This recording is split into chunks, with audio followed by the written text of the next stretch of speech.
Welcome to the Mobile Home Park Mastery Podcast, where you will learn how to identify, evaluate, negotiate, perform due diligence on, finance, turn around, and operate mobile home parks. And now, here is your host, the fifth largest mobile home park owner in the United States, Frank Rolfe. Few people can look at that rectangular piece of metal known as an automobile engine and tell you just on sight what the horsepower could be. But an automotive engineer can do it using a calculator and some basic facts. This is Frank Rolfe with Mobile Home Park Mastery podcast series. We're going to be talking about park horsepower, how to calculate it, and what it really means.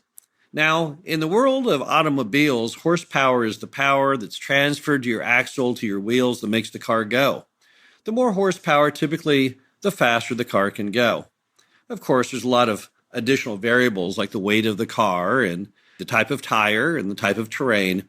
But by and large, the more horsepower in the engine, the better for the typical driver, and also the greater the cost.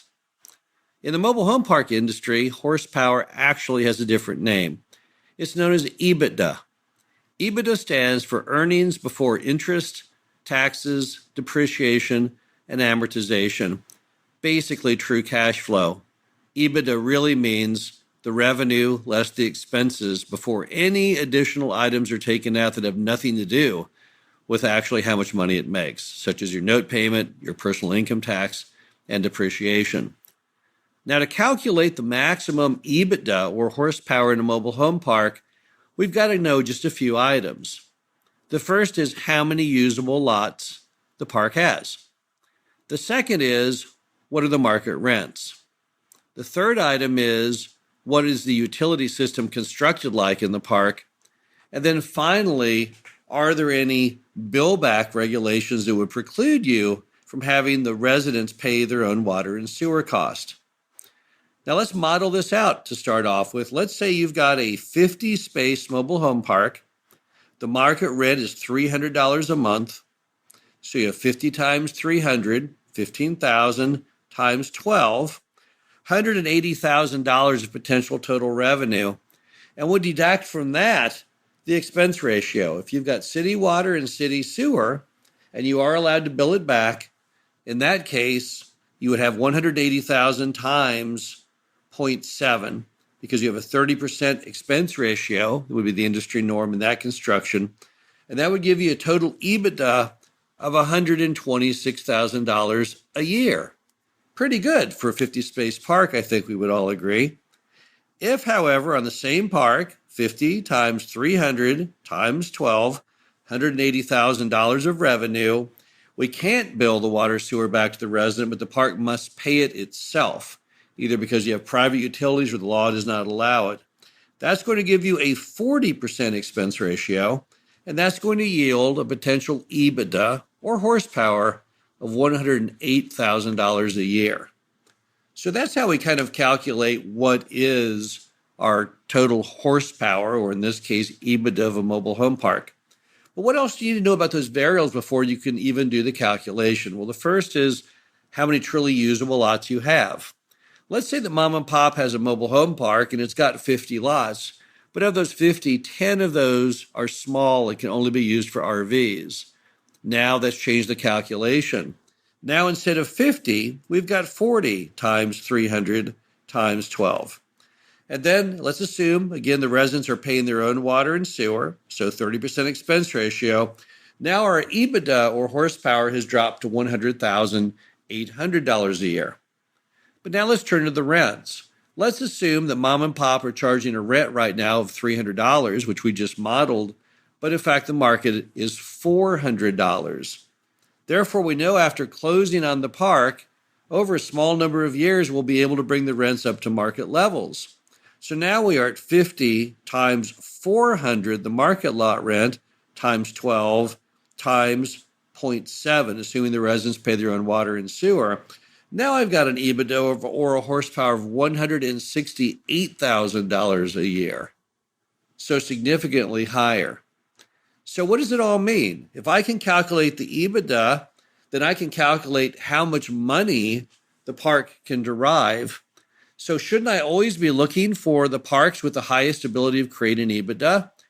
Possibly yes, but not always. There's still more things that we need to know. One is, what is the risk I must incur to create that horsepower? If I am buying a mobile home park with 50 lots with 50 occupied and my rent is below market, all I have to do to tap into that horsepower is basically raise the rents. Assuming there's no laws in that state, assuming the rents are fair, assuming you can do it in a manner where the residents are happy by putting capital expenditure back in the park and making it a better, more professional place to live, there's not much that can stop me from raising the rent, and therefore that's a fairly safe bet. But what if I was buying the park with only 20 occupied and I have to fill 30? Now I have much more risk. I've got to buy homes. I've got to bring them in. I've got to run ads. I have to show and rent or sell the homes. That's a lot of work, and I don't have a lot of control on some of those steps. I have no control over the quality of the people who come in and apply to buy. I don't know their credit. I don't know their down payment. So clearly, tapping into that horsepower is not always the same. Some properties it's easy, and some it's much more difficult. If I have to get involved in a property with much more difficulty, I have to have a much larger reward. So in that case, the horsepower may be achievable, but we also have to put an element of risk on it. So you've got to be able to figure out risk reward. Sam Zell wrote a book a while back called Am I Being Too Subtle? And then the point of the book was you always want to buy things that have low risk and high reward and never buy things that have high risk and low reward. And that's also part of the horsepower of the park. In determining whether or not it's really worthy of that investment is how easy will it be to get that. Another issue is the cap rate, because a correlation of that horsepower is always the overall value of the property. Sometimes the higher the EBITDA doesn't always result in the higher the value. Let's assume, for example, that the park has a really poor location. It's in a rural area or an undesirable area. Then you may have to sell that down the road at a higher cap rate. So that means the actual overall value of your engine, despite having good horsepower or EBITDA, it still may not be as high as you originally thought. And also don't forget this. Part of the horsepower calculation of that mobile home park is not just the cash flow that we just calculated, not just the EBITDA, but the overall change in value when you go to sell it. Some mobile home parks show as much additional horsepower when people sell them as they did along the way when they operated them. For example, if I bought the mobile home park we just described at $100,000 per year EBITDA, and I was able to raise that over a 5 or 7 year horizon to $200,000 of EBITDA, I've effectively doubled the value of the park. So when I go to sell it, I have to take all that income I derived upon sale and work backwards and figure how much I had really made along the way over all those years. And in some cases, that may double the amount of EBITDA that I had constructed. So the final cap rate that you apply, the final price that you sell it for, has also a big bearing on that overall value. And once again, you have to look at both components, the price in the end versus what you paid, and additionally, the amount of horsepower EBITDA it creates to decide, was it really a smart buy or was it not? And to really figure that out, we've got to know a lot more about the market dynamics. Is this in a large metro area?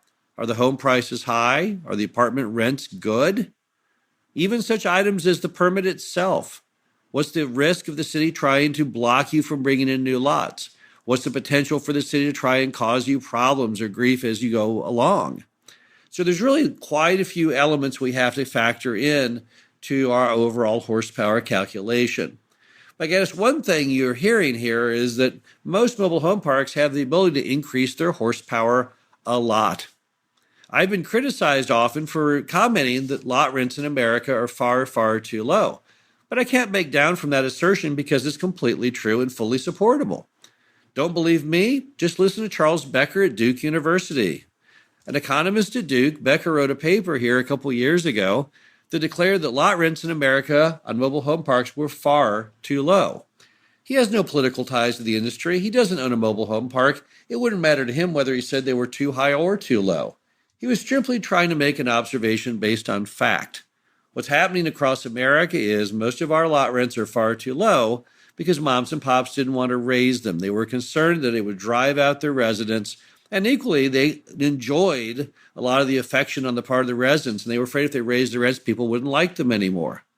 However, that mom-and-pop quantitative easing really isn't a part of a modern America.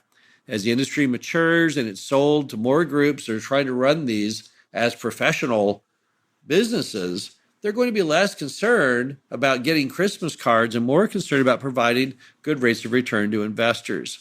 On top of that, you have the fact that you've got to have higher rents in order to put in the correct capital expenditures to update the parks, and further, to make them worth more as a mobile home park than some other use. Regardless, the rents have a lot of room to go. So when we're looking at the horsepower of a mobile home park, how many lots we have versus how many lots are occupied, that variable is one option we have to gain horsepower, filling vacant lots. But the biggest part of the engine, the biggest driver in most parks, is just raising the rents. And the others we've discussed is the utility bill-back situation. America today, we're trying to conserve utilities. Water, sewer is very precious in a lot of markets. There's no way to cause conservation unless people are accountable for their use. As our observation in most mobile home parks, the water sewer usage amount drops by roughly 30% when you first install the meters. So again, those are the three main drivers to EBITDA, or horsepower, to mobile home park: total number of lots, the market rent, and if you can build back water and sewer. That's so much easier than trying to figure out and calculate the horsepower on an engine. And unlike the engine, it's much more profitable. A lot of people like cars. I like cars. I admire cars that people have fine-tuned the horsepower.